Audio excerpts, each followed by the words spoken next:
Hello, I'm Elizabeth Smith. I'm the mission priest in the parish of the Goldfields in the Diocese of Perth, and I acknowledge the Wongatha people as the traditional custodians of the land where I live and work. There's a lot going on for Australian Anglicans this week. We're towards the end of the Easter season, heading very soon to Pentecost. It's the week of prayer for Christian unity. It's the feast day of St Bede of Jarrow, a monk and priest from the north of England in the early 8th century who wrote a history of the church in England.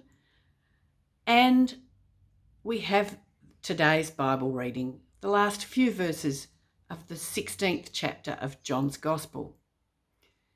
In this Bible reading, the disciples claim that the penny has finally dropped. Jesus has been talking to them about himself and God and what's going on for chapters and chapters, and finally they think they've got it. Yes, they say, we understand, we know who you are and where you're going. Jesus does a bit of an eye roll and says, yeah, no, there's a lot to happen yet before you really will understand. And it's true. Until they've seen him die, and until they've seen that tomb empty and him risen from the dead, they're still going to be very much in the dark about the full meaning of who Jesus is. And my fellow disciples, we would do well to remember their reaction and Jesus' response. We are always a long way from fully understanding who Jesus is and what God is up to in our lives and in the world.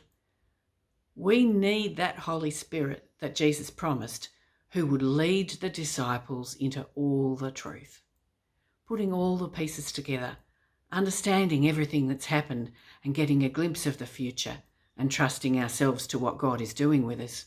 We are never in possession of the full picture. Church history, which was Bede's specialty, is a bit like this too. I really enjoy church history. It was church history in the ancient world that got me hooked on studying theology back in 1980 or thereabouts.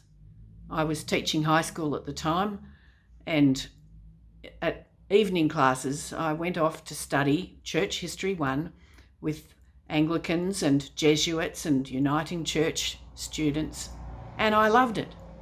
Most of our church history, though, back in 1980 was about the monks and the priests and the bishops and the emperors, the powerful, the literate, mostly the men, who wrote things down and had extensive arguments with one another on very important topics like who was Jesus and which books should be in the Bible and how did the Trinity work. That's all very well, but church history has changed since I studied it.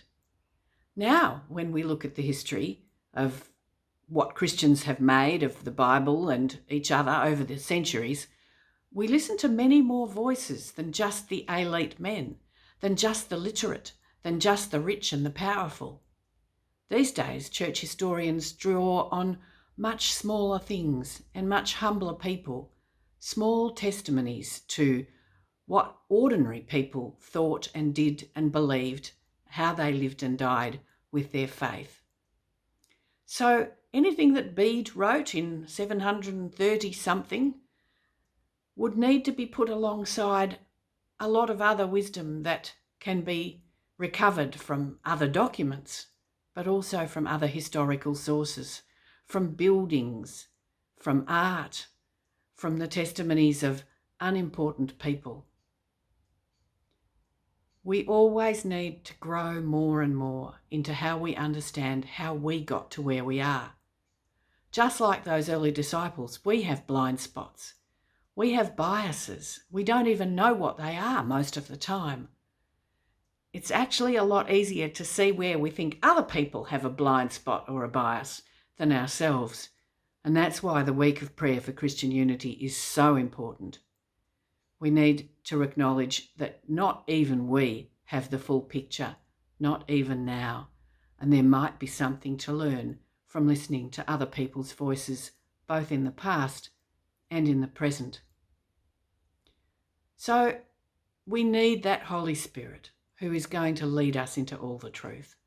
We long for that Spirit who's going to lead us into deeper friendship with Jesus, into richer solidarity with other Christians, and with greater humility into our own journey with Christ. So pray this week. Pray for ourselves that we will be humble and not too proud of everything we know and have learnt. Pray that we will be joyful, trusting in the Spirit to lead us into all the truth.